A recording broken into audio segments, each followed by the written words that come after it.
తెలంగాణలో పర్యాటక రంగ అభివృద్ధికి ప్రభుత్వం కృషి చేస్తోందని మంత్రి వాకిటి శ్రీహరి అన్నారు.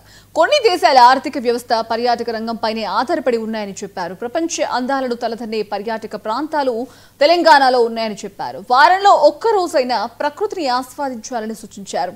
యువత కూడా ప్రకృతిని చూపించే విధంగా రీల్స్ చేయాలన్నారు మంత్రి శ్రీహరి.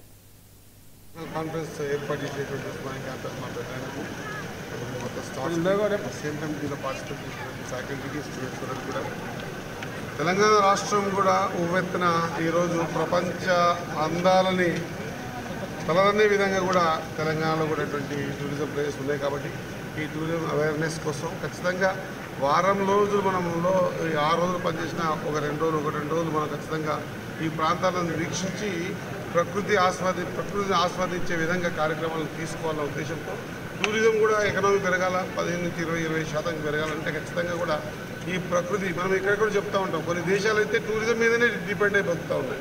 అట్లా కాకుండా మన దేవుడు ప్రకృతి ఇచ్చినటువంటి మనం అందాన్ని కూడా మనం చూపెట్టే పరిస్థితులు లేవు. కాబట్టి దాని దిక్కు మనం అంతా కూడా ఆలోచింపజేసే విధంగా ఉండాలనే ఉద్దేశంతో ఈ కార్యక్రమం తీసుకున్నందుకు మా ఉస్మానియా క్యాంపస్ మా అందరికీ కూడా నా హృదయపూర్వక ధన్యవాదాలు తెలియజేసుకుంటూ ఇంకా ఇటువంటి కార్యక్రమాలు ఖచ్చితంగా యువత తలుచుకుంటే పెద్ద విషయం కాదు. Global tourism